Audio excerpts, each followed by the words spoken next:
नमस्कार, जय हिंद दोस्तों। मैं विकास तंवर एक बार फिर से आप सभी का स्वागत करता हूं एग्जाम टॉक्स में। और आज के सेशन में हम बात करने वाले हैं रशिया, यूक्रेन और नॉर्थ कोरिया के बारे में कि किस तरीके से नॉर्थ कोरियन सोल्जर्स को मारा गया यूक्रेन के अंदर और किस तरीके से आपके नॉर्थ कोरियन सिरदर्दी बने रशिया के लिए, क्योंकि ये गए तो थे रशिया की मदद करने के लिए, पर आज के टाइम में रशियन सोल्जर आपके परेशान हैं नॉर्थ कोरिया के सोल्जर से। तो आज के सेशन में हम इसी बात को विस्तार से जानने वाले हैं कि मुद्दा क्या है और आखिरकार क्या आगे होने वाला है रशिया यूक्रेन युद्ध का। और अगर हम बात करें तो ये सारी चीजें तो हम समझेंगे, आखिरी में एक अच्छी सी इंफॉर्मेशन भी आपके लिए, वो भी आप जरूर सुने। तो चलिए स्टार्ट करते हैं आज के सेशन को थंबनेल के साथ में। थंबनेल पे क्या लिखा है? यूक्रेन युद्ध में नॉर्थ कोरियन सोल्जर्स मारे गए। अब रशिया क्या करेगा? तो रशिया क्या करेगा भाई, मैं आपको बताने वाला हूं यहां पे। तो अगर आप देखोगे तो यहां पे आप सभी को पता है कि रशिया और यूक्रेन के बीच में आपका जो ये युद्ध है ये आपका 2022 में स्टार्ट होगा। 2022 गया, 23 और अब 24 भी जाने वाला है, पर रशिया यूक्रेन के बीच में जो ये युद्ध है ये अभी तक नहीं खत्म हुआ। तो थोड़ा सा समझते हैं यहां पे क्या मैटर है। तो यहां पे अगर आप देखोगे तो आपको नजर आएगा कि एक तरफ तो है यूक्रेन और दूसरी तरफ है रशिया।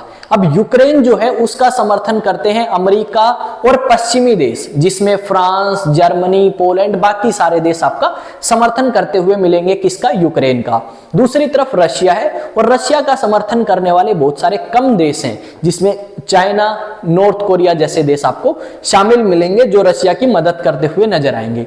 यहां पे क्या हुआ, रशिया और नॉर्थ कोरिया के बीच में एक समझौता हुआ और उस समझौते में यह बात करी गई कि जो नॉर्थ कोरियन सोल्जर्स हैं वो रशिया के अंदर पहुंचेंगे रशिया की मदद करने के लिए, और उन सोल्जर्स को रशिया ने भेज दिया यूक्रेन के अंदर लड़ने के लिए। अब जब इस रशिया ने यूक्रेन के अंदर भेजा रशियन सोल्जर्स के साथ यूक्रेनियन सोल्जर्स को, नॉर्थ कोरियन सोल्जर्स को, अब नॉर्थ कोरियन सोल्जर गए किसके साथ में? रशियन सोल्जर के साथ में, कि चलो मिलके हम लड़ाई करेंगे, ताकि नॉर्थ कोरिया के सोल्जर्स को भी थोड़ी सी ट्रेनिंग दी जा सके या थोड़ा सा आइडिया लगे कि किस तरीके से युद्ध के मैदान में लड़ा जाता है। अब गए नॉर्थ कोरियन सोल्जर्स, वहां पे फिर खबर ये आने स्टार्ट हुई कि नॉर्थ कोरियन सोल्जर्स जो हैं वो मारे गए यूक्रेन के अंदर, क्योंकि एक तो नॉर्थ कोरियन जो सोल्जर्स हैं उन्हें ये नहीं पता कि किस तरीके से आपके यूक्रेनियंस बोलते हैं, किस तरीके से रशियंस बोलते हैं, भाषा नहीं पहचान पाए। उन्होंने कई बार क्या किया, रशियन सोल्जर के ऊपर ही अटैक कर दिया जिनकी वो मदद करने के लिए गए थे।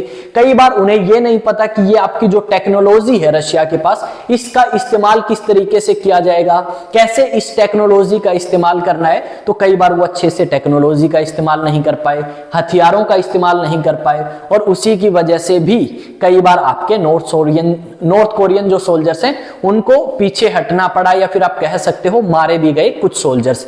यहां पे अलग अलग न्यूज आर्टिकल्स हैं और उन न्यूज आर्टिकल्स में यही बात बताई गई है कि रशिया यूक्रेन युद्ध के अंदर आपके बहुत सारे नॉर्थ कोरियन जो सोल्जर्स हैं वो मारे गए। और कुछ खबरें ये आई हैं साउथ कोरिया के लॉ मेकर्स के द्वारा कि 100 से ज्यादा नॉर्थ कोरियन सोल्जर्स जो हैं वो मारे गए हैं इस रशिया यूक्रेन युद्ध के अंदर, और इस बात को कंफर्म आपका यूक्रेन ने भी किया है।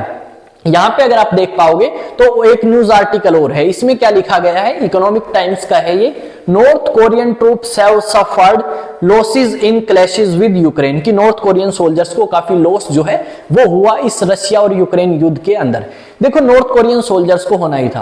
अब ये जो नॉर्थ कोरिया का लीडर है, इस बंदे ने क्यों अपने सोल्जर्स भेजे? इसने इसलिए अपने सोल्जर्स भेजे क्योंकि रशिया ने प्रॉमिस किया था कि देखो तुम अगर हम तुम्हारे सोल्जर्स दोगे, यानी ये बंदा अगर अपने सोल्जर्स देता है रशिया को, तो रशिया उसके बदले में टेक्नोलॉजी देगा। किसको? नॉर्थ कोरिया को। और उस टेक्नोलॉजी का नॉर्थ कोरिया इस्तेमाल कर सकता है अपने पड़ोसी देशों के लिए, खासकर साउथ कोरिया के लिए।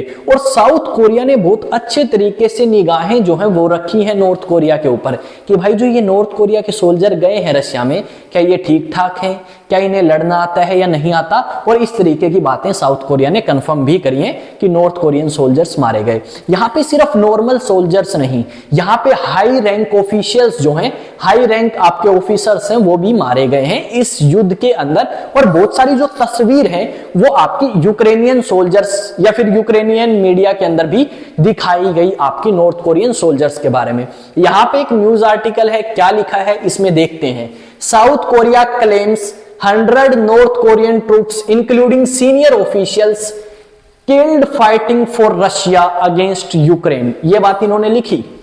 नीचे क्या लिखा, these North Korean troops were part of a larger contingent sent to help Russia, कि वो सोल्जर्स जो रशिया की हेल्प के लिए गए थे, वो सोल्जर्स तो बेचारे आपके क्या हो गए, मारे गए। कहां पे, यूक्रेन के द्वारा, यूक्रेन के क्षेत्र में जहां पे ये लड़ने गए थे। तो आई थिंक चीजें आपको समझ आई होंगी। एक और न्यूज आर्टिकल है, इसमें भी इसी तरीके की बात जो है वो लिखी गई है कि आपके कम से कम 100 सोल्जर्स तो मारे गए, और इस बात को कंफर्म किसने किया है, साउथ कोरिया ने इस बात को कंफर्म किया है। तो इस तरीके की जो न्यूज है वो आपको बहुत सारी मिलेंगी जहां पे हमें इस चीज के बारे में बताया गया है। एक न्यूज आर्टिकल और है, इसमें क्या लिखा है, at least 100 North Korean killed in Ukraine war says Seoul, जो कि आपकी साउथ कोरिया की राजधानी है। तो इस तरीके के भाई न्यूज आर्टिकल्स हैं, इसमें फिर से यही बातें लिखी गई हैं। तो मेन जो मुद्दा है वो ये आता है कि भाई जो नॉर्थ कोरियन आपके लड़ने गए थे यूक्रेन के अंदर, किसके लिए, रशिया के लिए। अब वो रशिया के लिए परेशानी बन चुके हैं, क्योंकि देखो एक तो इनको अच्छे से एक्सपीरियंस नहीं है युद्ध के मैदान में लड़ने का, ठीक है, और ऊपर से भाई आपके इन्हें टेक्नोलॉजी का इस्तेमाल नहीं करना आता, इन्हें रशियन समझ नहीं आती, तो उसके कारण काफी परेशानी जो है वो रशिया और नॉर्थ कोरियन सोल्जर्स को फेस करनी पड़ी। यहां पे अगर हम बात करें तो क्वेश्चन ये आता है कि ये युद्ध रुक कब सकता है। तो भाई देखो, आपके ट्रंप ने इलेक्शंस में कहा था कि अगर मैं इलेक्शंस जीत के आता हूं तो मैं पावर संभालते ही 24 घंटे के अंदर इस युद्ध को रुकवा सकता हूं। अब यूक्रेन भी ये चाहता है कि ट्रंप के आने से पहले इस युद्ध को रोका जाए, और आपका रशिया भी यही चाहता है कि ट्रंप के आने से पहले वो ज्यादा से ज्यादा यूक्रेन का एरिया कब्जा कर ले, क्योंकि उन्हें पता है अगर ट्रंप युद्ध रुकवाएगा तो कहीं ना कहीं यूक्रेन को ज्यादा नुकसान होगा बजाय कि रशिया के। अब यूक्रेन को भी इसी बात की चिंता है कि हमें क्या होगा, नुकसान होगा, ना कि रशिया को इतना ज्यादा। तो इस करके आपका चाहता है, कौन चाहता है, आपका यूक्रेन भी और रशिया भी, कि इस युद्ध को जल्द से जल्द आपका खत्म किया जाए।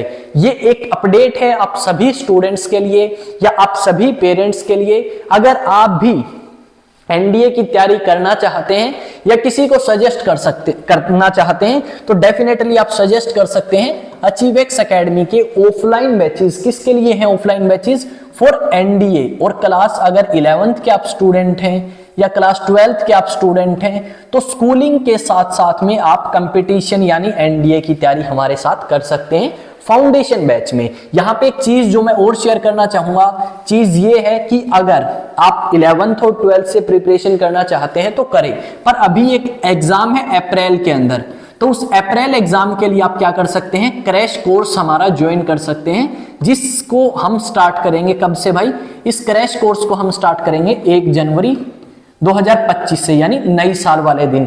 और अगले जितने भी दिन होंगे लगभग 3.5 महीने, उसमें आपको यहाँ पे तैयारी कराई जाएगी और सारी फैसिलिटीज जो हैं आपको मिलेंगी। अगर आप भी एनरोल कराना चाहते हैं तो ये कॉन्टेक्ट नंबर दिया गया है, इस पे एनरोल करा सकते हैं। एड्रेस है मॉडल टाउन हांसी हरियाणा का। ये अपडेट थी भाई आप सभी के लिए। आई थिंक रशिया यूक्रेन युद्ध के बारे में बहुत सारे आपने न्यूज आर्टिकल्स भी देखे होंगे, बहुत सारी वीडियोस देखी होंगी और समझ भी आया होगा कि भाई अब यूक्रेन जो है वो कहीं ना कहीं मजबूत भी होता हुआ नजर आएगा और कमजोर भी नजर हमें आएगा। देखते हैं कब युद्ध खत्म होगा, क्या ट्रंप ने जो बात कही थी वो पूरी कर पाएंगे या नहीं कर पाएंगे, सारी चीजें हमें देखनी होंगी। और देखने के लिए हमें ट्रंप कब अपना कार्यकाल शुरू करते हैं उसके 24 घंटे में हम देख लेंगे कि क्या करवा पाए या नहीं करवा पाए। तो मिलेंगे नेक्स्ट वीडियो में, तब तक जय हिंद जय भारत।